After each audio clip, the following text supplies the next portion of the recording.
Hello बच्चों, कैसे हैं आप लोग। आपकी तैयारी कैसी चल रही है।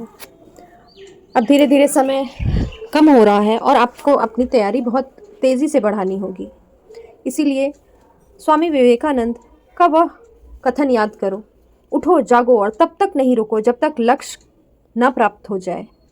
इसीलिए आप लोग को भी अपने लक्ष्य को प्राप्त करना है और आप सब केपेबल हैं, आप सब अच्छे से अपने लक्ष्य को प्राप्त कर सकते हैं। आज के वीडियो में मैं आपको बताऊंगी कि बायोलॉजी में आप कैसे 100 आउट ऑफ 100 स्कोर कर सकते हैं अगर आप चाह जाएं तो। और बहुत आसान तरीका है बायो में 100 लाने का। बायोलॉजी एक ऐसा सब्जेक्ट है जो ज़रूरी नहीं है हर किसी को ही पसंद हो। मैथ्स वाले बायो से बहुत दूर भागते हैं, लेकिन 10th तक तो बायो पढ़ना है। लेकिन बायो एक ऐसा सब्जेक्ट है जो बहुत स्कोरिंग होता है और उसमें आप आसानी से 100 आउट ऑफ 100 ला सकते हैं। कुछ छोटी छोटी बातों को आपको ध्यान रखना होता है। बायो आप किसी भी बुक से पढ़ें, ज़रूरी नहीं है किसी टॉपर्स कोई स्पेसिफिक बुक से ही उस बायो को पढ़ते हैं। आप जो भी आपके शहर में, आपके बोर्ड में, आपके स्कूल में रेफरेंस बुक चलती है, आप उसी से पढ़िए, लेकिन पढ़ने का तरीका होना चाहिए। बायो को पढ़ने के लिए आपको सबसे पहले ध्यान में रखना होगा कि बायो में डायग्राम सबसे ज़्यादा ज़रूरी होता है। और आजकल जब competency based questions, application based questions आने लगे हैं, तब डायग्राम का और भी महत्व बढ़ गया है। डायग्राम बेस्ड क्वेश्चन और डायग्राम बनाना, डायग्राम लेबलिंग करना, ये 2-3 तरीके हैं जिससे डायग्राम बेस्ड क्वेश्चन आते हैं। कभी आपको कुछ बनाने को देता है, कभी लेबल करने को आता है, कभी एक डायग्राम दे के और उस पर क्वेश्चन पूछा जाता है। आप हर चैप्टर में देखेंगे कि मैक्सिमम 4 से 5 ड्राइंग रहते हैं, तो वो ड्राइंग को आप फोकस करिए और उसके लिए आपको ड्राइंग को अच्छे से समझना होगा। जब आप थ्योरी पार्ट पढ़ते हैं उस समय आप सिर्फ, मैक्सिमम बच्चों की यही गलतियां होती हैं कि वो थ्योरी पढ़ने लगते हैं तो थ्योरी में ही रम जाते हैं, फिर वो डायग्राम को साथ में लेकर थ्योरी नहीं पढ़ते हैं और वो भूल जाते हैं। इसीलिए जब आप थ्योरी पढ़ते हैं तो उसको डायग्राम खोल के रखिए और उसे उस थ्योरी के साथ साथ रिलेट करके पढ़िए। कई बार जब आप देखेंगे कि जब आप रिवाइज करने जाते हैं तो आप सिर्फ डायग्राम खोलकर खुद ब खुद आप अपना सारा बता सकते हैं कि कैसे ये प्रोसेस हो रहा है, इसमें क्या हो रहा है। इसीलिए डायग्राम को करना बहुत ज़रूरी है और वो आपका स्कोरिंग भी हो सकता है। क्योंकि बायो में सबसे अच्छा क्या है, अगर जिनको मैथ्स में ज़्यादा इंटरेस्ट है वो अगर बोलेंगे कि बायो में डायग्राम की वजह से ही हम नहीं बायो लेना चाहते हैं, तो एक बोर्ड्स में प्लस पॉइंट है कि बायो में आपका डायग्राम कितना आप साफ और कितने आप सुंदर तरीके से बना रहे हैं ये नहीं देखा जाता है।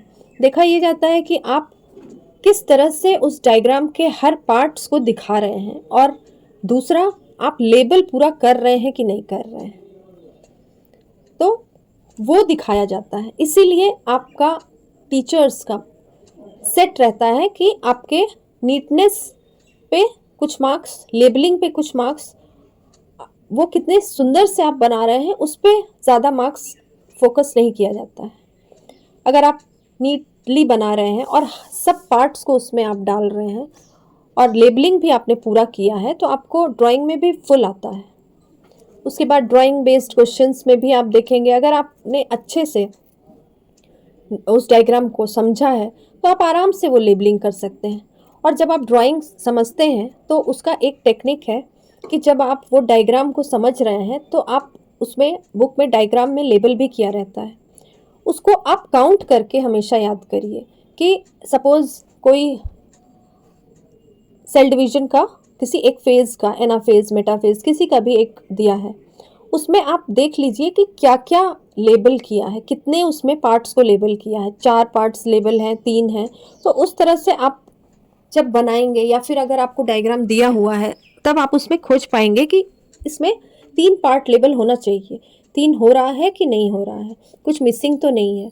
तो वो ध्यान रख के आप जब रिवाइज भी करते हैं तो उस हिसाब से करिए कि इसमें मुझे 4 लेबलिंग होना चाहिए, तब आप देखेंगे कि आप उसको मिस नहीं कर पाएंगे। इसीलिए कितना सुंदर से आप बना रहे हैं उस पर आप मत जाइए, आप थोड़ा रफली भी बनाएंगे और नीटली बनाएंगे, लेबलिंग करेंगे तो आपको फुल मार्क्स मिलेंगे। और बायो में आप देखेंगे कि 80 मार्क्स में आजकल एप्लीकेशन बेस्ड क्वेश्चन की वजह से 30 marks 20 to 30 marks diagram based questions रहते ही हैं। तो एक आपको डायग्राम पे फोकस करना चाहिए, क्योंकि बहुत ज़रूरी है। और अक्सर हाँ बच्चों में देखा गया है कि वो पढ़ने के चक्कर में डायग्राम कभी सॉल्व नहीं करते, कभी नहीं देखते, और डायग्राम एग्ज़ाम से 2 दिन पहले बैठ के सारा डायग्राम देखने लगते हैं और तब कंफ्यूज हो जाते हैं। इसीलिए डायग्राम को चैप्टर के साथ साथ कंप्लीट करिए, तभी वो आपका डायग्राम पे आपको अच्छा कमांड हो पाएगा।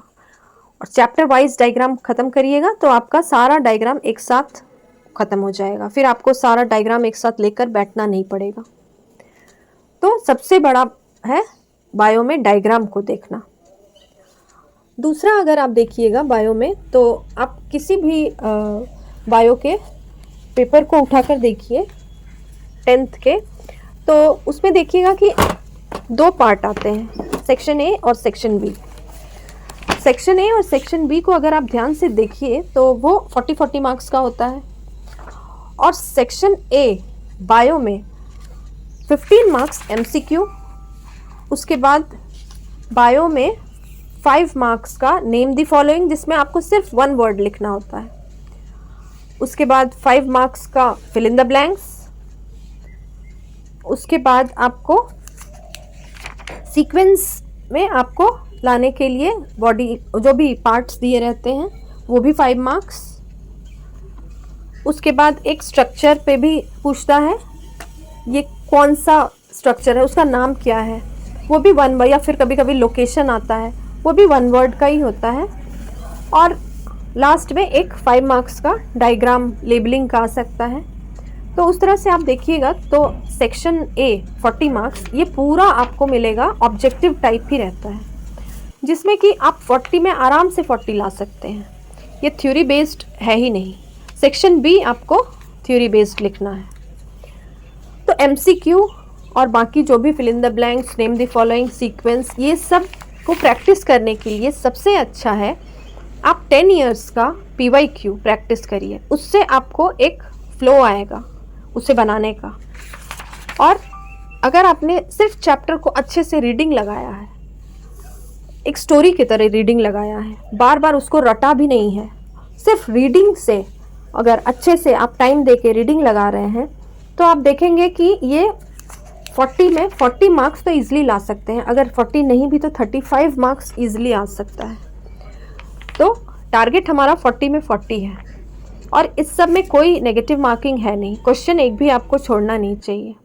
जब आप PYQ सॉल्व करिएगा तो आपको एक स्पीड भी आएगा पेपर सॉल्व करने का। तो 10 साल का आप ये टेस्ट करके देख लीजिए। अगर आपके अभी सिलेबस नहीं कंप्लीट हुआ है तो भी कोई बात नहीं, आप PYQ खोलिए और एक दिन में 2-3 साल का PYQ आप देख देख के ही सॉल्व करिए, और तब आपको एक आउटलुक भी मिल जाएगा कि किस चैप्टर से किस तरह का MCQ या फिल इन द ब्लैंक्स या सीक्वेंस का आता है।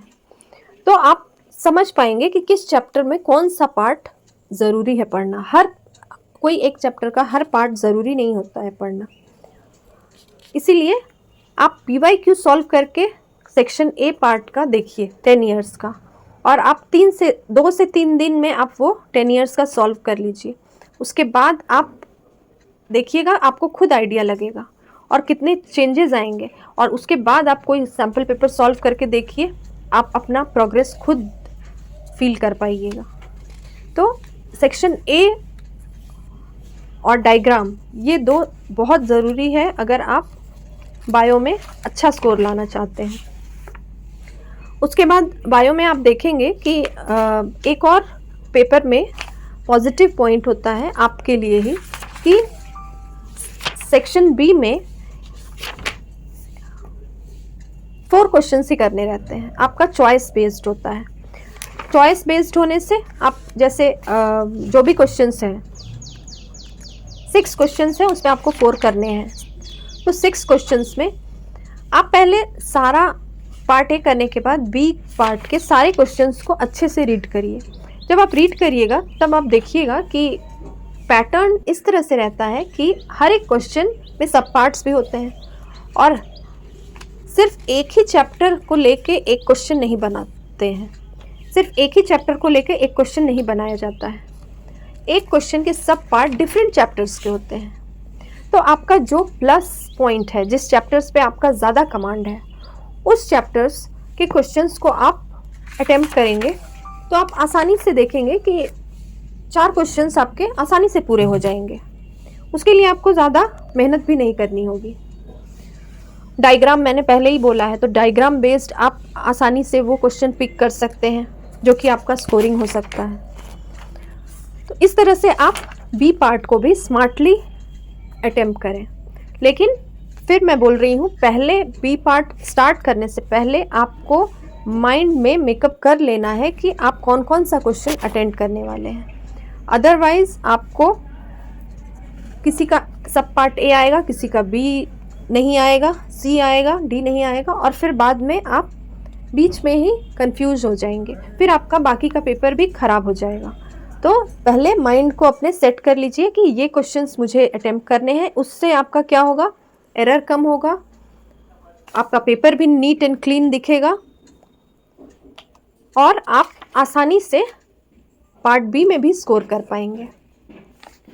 ये कुछ टेक्निक्स मैंने बताए बायो में आसानी से 80 में 80 फुल मार्क्स लाने का और 100 आउट ऑफ 100 लाने के लिए। तो इसी तरह आप प्रैक्टिस करिए। आगे की वीडियोस में मैं बताऊंगी कि कौन से चैप्टर्स को कितना वेटेज दिया गया है और कौन सा चैप्टर्स ज़रूरी है आपको याद करना, किस चैप्टर को रीडिंग लगाने से भी काम चल जाएगा, किस टाइप के क्वेश्चंस आते हैं। ये सब मेरे आगे की वीडियोस में आपको मिलेंगे। ठीक है, मेहनत करते रहिए, पढ़ते रहिए और पढ़ने के अलावा अभी आपको कुछ भी नहीं सोचना है और पढ़ने के साथ साथ आपको अपने आप पे भी ध्यान देना है। अपने ऊपर पूरा ध्यान दीजिए और अपना लक्ष्य पाने के लिए निरंतर प्रयास करते रहिए। फिर मिलूंगी आपसे अगले वीडियो में।